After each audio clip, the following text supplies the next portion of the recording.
मंगलपुर नामक शहर में दीपक अपनी पत्नी नीतू के साथ रहता था।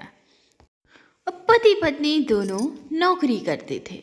फिर एक दिन दीपक गांव में रह रही अपनी माँ के पास फोन करता है। हेलो, प्रणाम माँ। जीते रहो बेटा। और क्या हाल चाल है? माँ, तुम दादी बनने वाली हो। हैं? अरे वाह, क्या खुशखबरी सुनाई है बेटा। ठीक है, मैं कल ही शहर आती हूँ। अगले ही दिन माँ जी शहर अपने बेटे और बहू के पास पहुँच गई। जब माँ जी शहर पहुँची तो बेटे बहू ने उनका बहुत ही अच्छे से स्वागत किया। ये लीजिए माँ जी, चाय। अरे, गर्मा गर्म पकौड़े ले आओ माँ जी के लिए। नीतू रसोई में गई और 2 मिनट में ही गर्मा गर्म पकौड़े लेकर चली आई। जी, ये लीजिए माँ जी। अरे बहू, जादू से बनाए हैं क्या? अरे तू तो अभी रसोई में गई थी और तुरंत पकौड़े लेकर बाहर भी आ गई। माँ जी, वो इमली रसोई में पकौड़े तल रही है, मैं बस लेकर आई हूँ। हे भगवान, तूने तो धर्म भ्रष्ट कर दिया मेरा। अब तो गंगा जल से शुद्धि करना होगा। फिर दूसरे दिन, माँ जी, मैंने नाश्ता बना दिया है, अब मैं ऑफिस जा रही हूँ। अरे लेकिन बहू, अभी तो घर का सारा काम ही पड़ा है। माँ जी, इमली आती ही होगी, वो आके घर का सारा काम कर लेगी। झाड़ू पोछा बर्तन कपड़े सब करेगी। अरे हमारे जमाने में घर का सारा काम हम ही करते थे।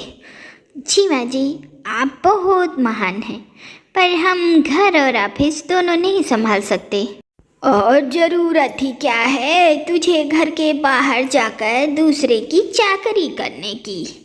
अरे घर का काम करने से घर में बरकत आती है। पर माँ जी, अरे परवर कुछ नहीं, इस महीने की पगार मिले बस ऑफिस बंद। हाँ। फिर रात में नीतू अपने पति दीपक से कहती है, सुनिए जी, माँ जी कह रही थी मैं अपनी नौकरी छोड़ दूँ। ठीक ही तो है, वैसे भी अब तुम्हें आराम की जरूरत है। अरे वो बात नहीं, पर माँ जी इमली को काम से हटाने के लिए कह रही थी। हाँ, तो 24 घंटे में तुम इतना काम तो कर ही सकती हो। पर मुझे जॉब पसंद है, घर पे मेरा मन नहीं लगेगा। फिर अगले दिन जब दोनों पति पत्नी ऑफिस के लिए निकल रहे थे, लो भाई, मेरी बात की तो कोई कीमत ही नहीं है इस घर में। माँ जी, अब समय बदल गया है, जमाना भी बदल गया है, महंगाई भी इतनी बढ़ गई है कि दोनों को नौकरी करना ही पड़ेगा। अच्छा, तो तू कहना क्या चाहती है? मेरा बेटा तुझे बिठाकर खिला नहीं सकता? क्या तू ही इस घर का खर्च चला रही है? हैं?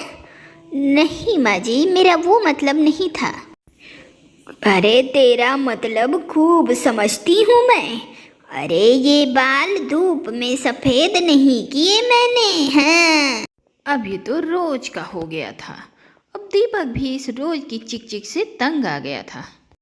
फिर एक दिन दीपक नीतू से कहता है, नीतू, वैसे भी तुम्हें मैटरनिटी लीव मिलने वाली है, तो तुम अभी से ले लो। पर क्या? तुम बिल्कुल सोचो नहीं, मेरी सैलरी अच्छी खासी है, सब मैनेज हो जाएगा। आखिर नीतू ने रिजाइन कर ही दिया। और फिर एक दिन नीतू की डिलीवरी हो जाती है और घर में बच्चा आ जाता है, जिससे सब बहुत खुश थे। फिर कुछ दिनों बाद दीपक फाइल देख रहा था। अरे क्या हुआ दीपक, कुछ परेशान लग रहे हो? हाँ, वो हमारी जितनी सेविंग थी वो हॉस्पिटल में और छठी के खर्चे में सब खत्म हो गई है नीतू। और अभी मंदी चल रही है तो मैं सोच रही थी दीपक जी, कल मुन्ने को हेपेटाइटिस का टीका लगवाना है। तो क्या टीके को पोस्टपोन नहीं कर सकते? नहीं, बिल्कुल नहीं। अब दीपक को समझ में आ रहा था कि उसने नीतू की नौकरी छुड़वाकर बहुत बड़ी गलती कर दी है और इसका असर घर के माहौल पर भी पड़ रहा था। फिर अगले दिन जब दीपक ऑफिस के लिए निकल रहा था तो उसकी माँ कहती है, बेटा मेरा चश्मा और ये दवाइयाँ ले आना। पर्चा लेते हुए दीपक कहता है, जी माँ, मैं लेता आऊँगा। दीपक मुन्ने के लिए दूध का डब्बा और डायपर ले आना, और ये किचन के राशन की लिस्ट है, इसे भी लेते आना। फिर दीपक वो लिस्ट को मरोड़कर फेंक देता है और चिल्लाने लगता है, अरे पैसे क्या पेड़ पर उगते हैं? लिस्ट बनाई नहीं और थमा दिया कि ये ले आना वो ले आना। अरे पर ये जरूरी सामान है। अब दीपक गुस्से में बिना कुछ कहे ऑफिस चला गया। अरे अरे दीपक जी, ये अपना लंच तो लेते जाइए। अब नीतू दौड़कर दीपक को टिफिन का डब्बा पकड़ाती है। फिर एक दिन खाना खाने के बाद, नीतू, बोलिए। नीतू, अब तो मुन्ना बड़ा हो गया है ना? तो अब तुम ऑफिस वापस से ज्वाइन कर लो। पर इस रिसेशन में जॉब मिलना बहुत ही मुश्किल है। पर तुम ट्राई तो करो, मैं भी मिल जाए। अरे पर मुन्ना।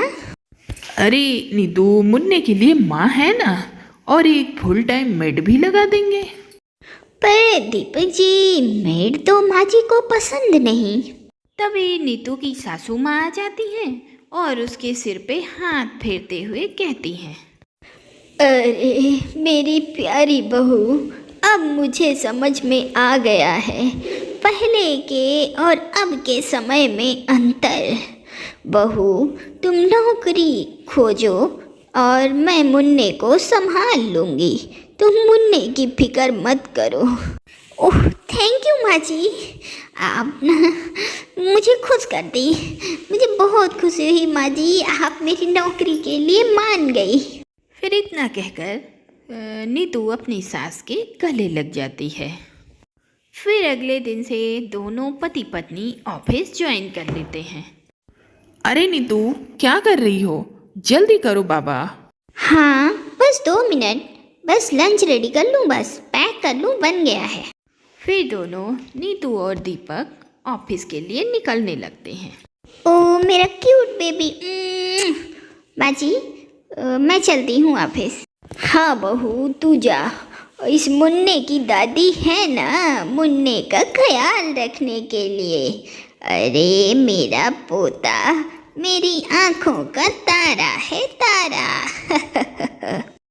ओ मैं क्या बोली बाजी, मुन्ने के लिए गर्म पानी करना है क्या? अब दोनों सास और नौकरानी मिलकर मुन्ने का ख्याल रखते हैं और उधर दीपक और नीतू फिर से नौकरी ज्वाइन कर लेते हैं। शिक्षा, परिवर्तन ही संसार का नियम है। हमें अपने आप को समय के साथ साथ बदलना चाहिए, एक ही ढर्रे पे नहीं चलना चाहिए। आशा करती हूँ आपको मेरी कहानी पसंद आई होगी। अगर पसंद आई तो कृपया हमारे चैनल को सब्सक्राइब करें और सारे अपडेट्स पाने के लिए बेल आइकन को ज़रूर प्रेस करें और हमारी वीडियो को लाइक करना ना भूलें। और हाँ, साथ के साथ वीडियो को शेयर भी करते रहना।